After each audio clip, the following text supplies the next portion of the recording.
seminal speeches at home and abroad. The latest is the Labour Party's presidential candidate Peter Obi, who's gone to Chatham House in London to engage with the international community and Nigerians in the diaspora on his vision for policy change and institutional reforms in Nigeria. Arise chief correspondent John Cookson caught up with him in London. Like every other nation, we're not going to fulfill it overnight. What we want to do is to reverse the present trend and show that we're on path to growth, we're on path to doing the right things, build the sense of hope that will help us to mobilize the resources to continue trading on that path. No government have enough. No government have fulfilled everything overnight. People are not expecting in Nigeria 100% result. They want 100% effort, and that we're in the right direction. And with that hope, we'll start mobilizing resources to continue trading on the right path. Now, there are millions of more voters this time than before. I think you mentioned 12 million more voters. How can you be sure that these young people who traditionally don't vote actually go to the polling booths and vote? Because of what they're going through. You know, they left out there without any means of livelihood, without knowing where the next meal will come from, without any jobs. So for them, it's critical. But most of them are running for presidency through me. And my promise is that I will not let them down. We must build a Nigeria where they will be proud to see they are Nigerians. And that's what I want to do. You're going to need the young people to be president, but you're also going to need the backing of the Muslim population, which traditionally votes for the president. Are you confident that you've got their vote? Well, as a devout Catholic. No, let me tell you, there's no religion in Nigeria that is no suffering. There's nobody that buys bread cheaper. Everybody's going through the same problem. The Muslims don't have uninterrupted electricity. They don't have good roads. They don't have good schools. When universities closed down, the Muslims, the Christians, everybody, the same thing. So religion is not an issue. It's an elite conspiracy to continue to be in power. That is not the issue today. The issue today is how do we mobilize the young people, Muslims, Christians, everybody alike, to ensure that we have good governance. A governance that cares for everybody, Muslim and Christians alike. And that's what we're going to do. Now, when you become president, what's your foreign policy as far as the UK is concerned? Will there be more trade between the two countries? We'll maintain the same relationship as it is today and enhance it. But that will be first. We need to deal with domestic issue because your foreign policy is more robust when you have domestic stability, which is what we're going to do first, and be able to build an economy that is more robust domestically, and then be able to export more, build more relationship. UK being our traditional partners, of course, we've had a long relationship, and it will remain the same. What's your number one priority? What do you want to achieve within the 100 days? Well, it's not about what I'm going to achieve in 100 days. It's not about bringing government that people can trust. Of course, we're going to focus on fighting and ensuring that we secure the country, dealing with issues of rule of law, bringing civility and order in the system. A major speech, of course, delivered by Peter Obi at Chatham House. How did he come across? The room was full of obedience, Charles, so you can imagine that he was playing to a happy house. They applauded his every applause line, so that has to be taken into account. There was a sprinkling of journalists, including myself. But look, it was such a difference, such a contrast to the Tinubu press conference appearance at Chatham House back in December. This guy, first of all, he stood up for the whole of his speech.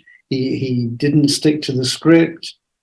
He was witty, he was charming, he comes across as being very intelligent, and some of the things that he's promising for the Nigerian people are fantastic, and one wishes him well.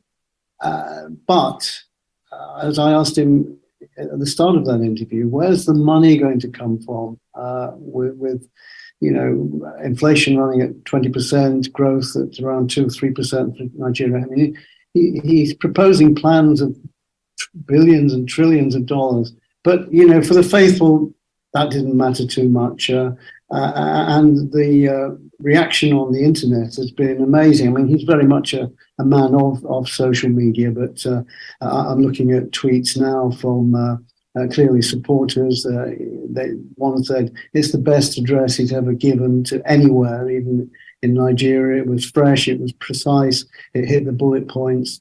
Another wrote, he's sincere, intelligent, witty at times, and covered a whole range of subjects, which is absolutely true. And afterwards, he was kind enough to sit down with people like myself for a chat. What's the significance of Nigerian presidential hopefuls always going to Chatham House to speak? I mean, by the end of this week, all the frontline presidential candidates would have spoken there. Yeah, well, look, I mean, it gives them an international audience, doesn't it? Because if they come and speak at Chatham House is such a prestigious place that journalists and analysts, they want to go, and there's a tradition of going there and listening to what's being said. So it's a great venue to speak at, and presidents, kings, queens, and prime ministers going back to the 18th century have spoken at Chatham House. So to answer your question, it puts them on the world stage. And although, of course, the election is in Nigeria, people are watching from all over the world. And in fact, 60,000 people tuned into the Chatham House feed, as well as us carrying it live on Arise. So it gets them world attention. And there were other broadcasters there. I mean, Channel 4, Sky News was there. And, you can't buy that kind of publicity. So it's a shrewd move for candidates to appear at Chatham House. Arise chief correspondent John Cookson there in London.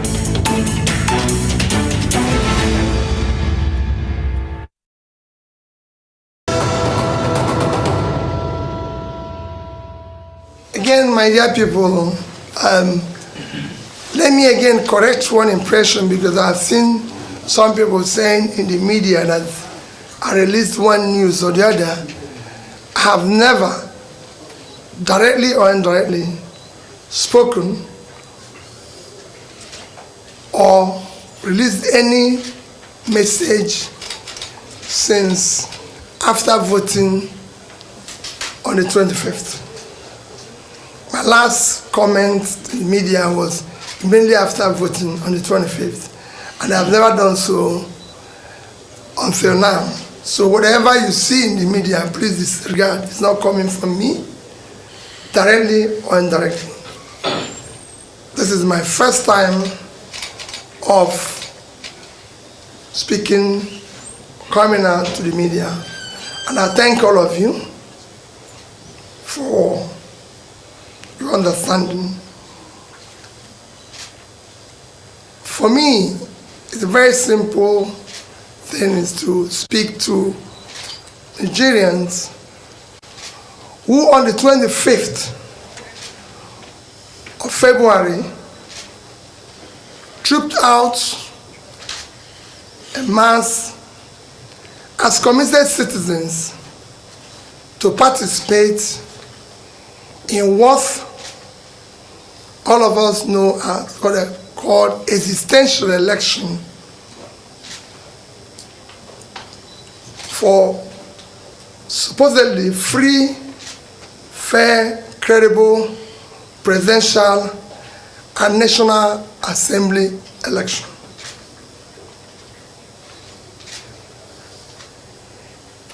We enjoy, and in all things we give thanks.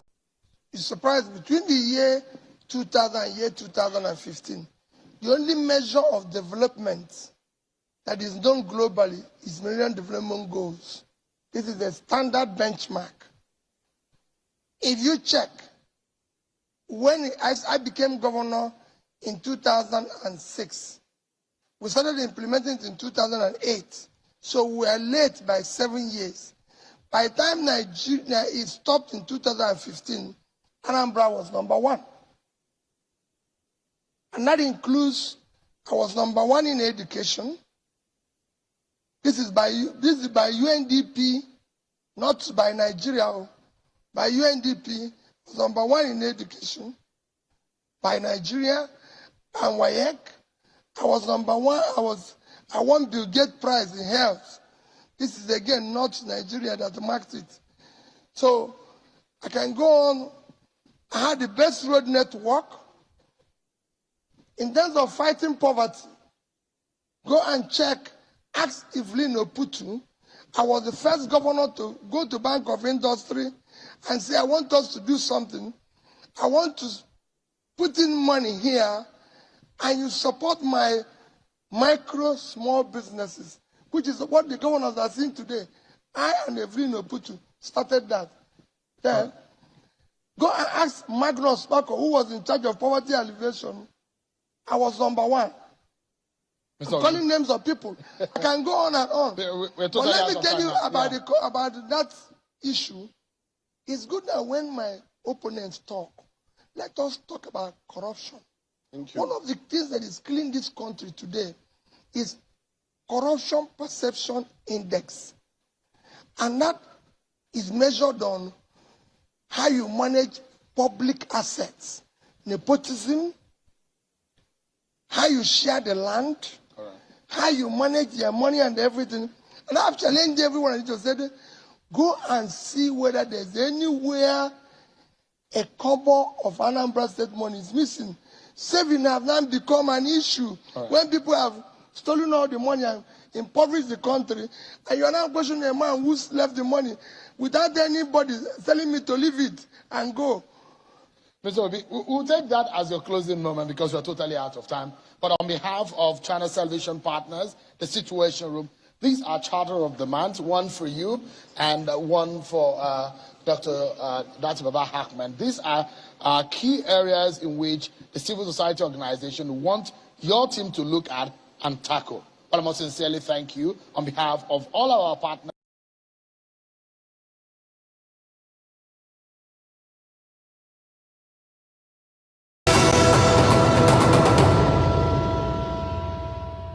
Again, my dear people,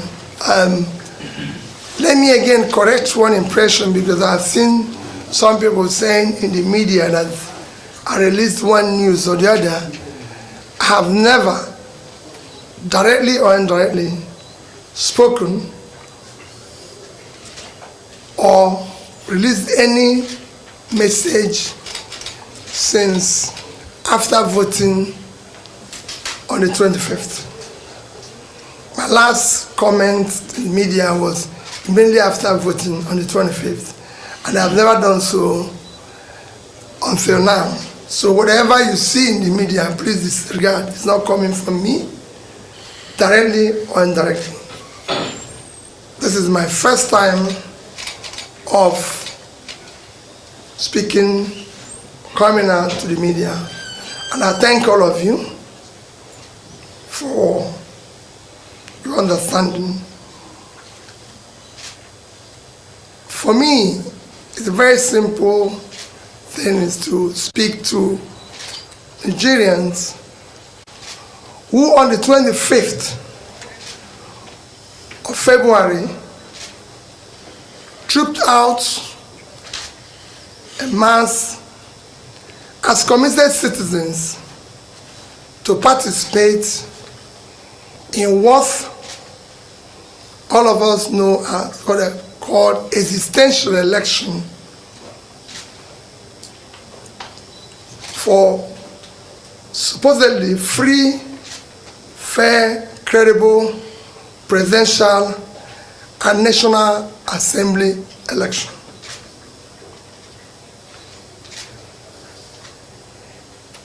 We enjoyed And in all things, we give thanks to God. For me, number one thing is gratitude. Gratitude to God Almighty that continue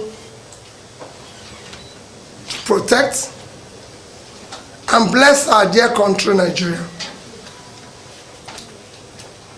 Number two is gratitude to Nigerians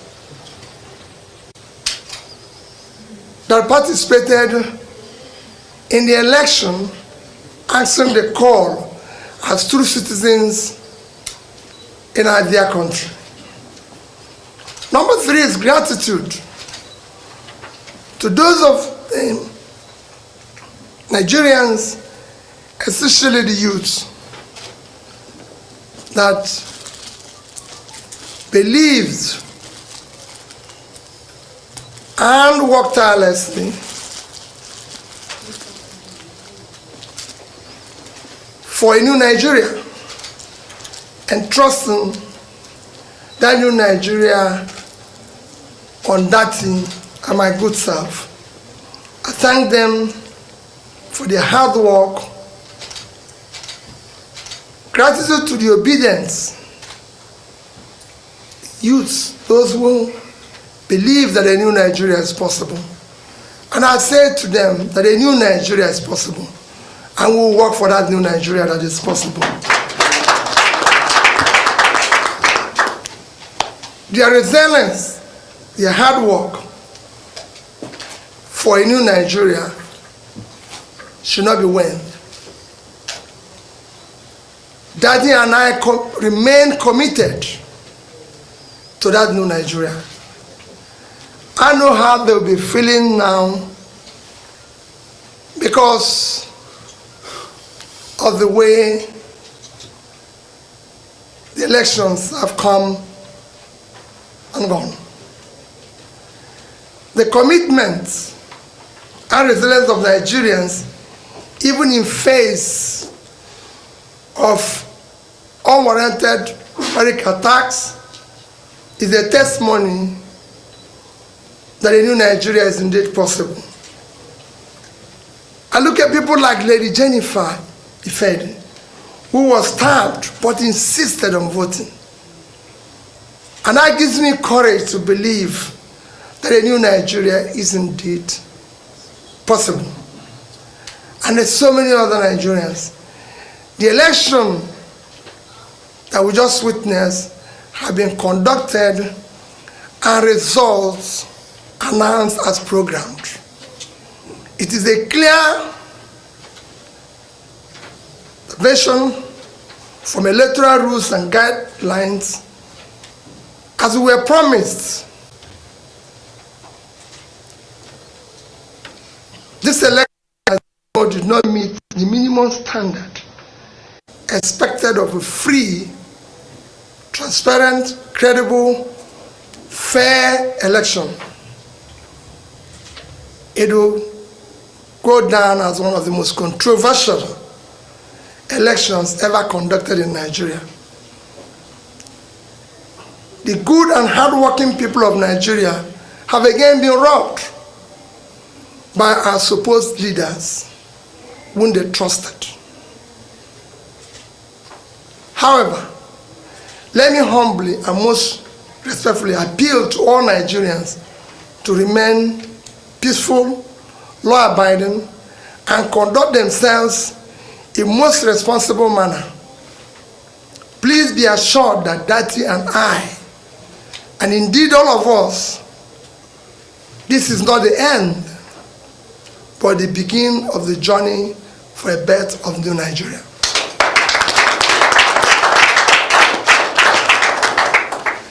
Dati Baba Ahmed and I remain absolutely undaunted and deeply committed to the project of a new Nigeria that will be built on honesty, transparency, fairness, justice, equity. All the above starts with the process. The process through which people come into office is far more fundamental, more important than what they do thereafter.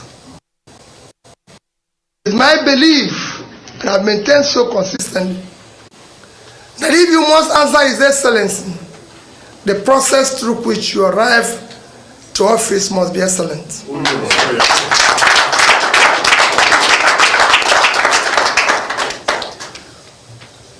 We must now require that we do the right things in order to generate the required confidence and moral authority to lead. As you know, the destruction of a society begin and gradually progress when we act rascally or with deliberate manipulation of the rule of law and suppression of the will of the people. During my campaign process, I would say that we will govern by the rule of law, because we know what not doing that will bring about. And that's why we insisted that. Let me reiterate, and I assure you that good people of Nigeria, that will explore all legal and peaceful action to reclaim our mandate.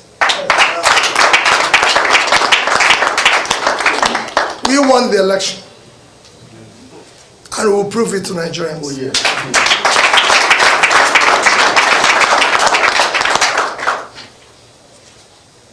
Please do not despair. We have elections coming up on the 11th. I enjoin you to go out, campaign, and bring up people to again come out and vote in that election. We still have so many massive support out there that we need for our subnational and state assemblies. Please come out and be part of that election.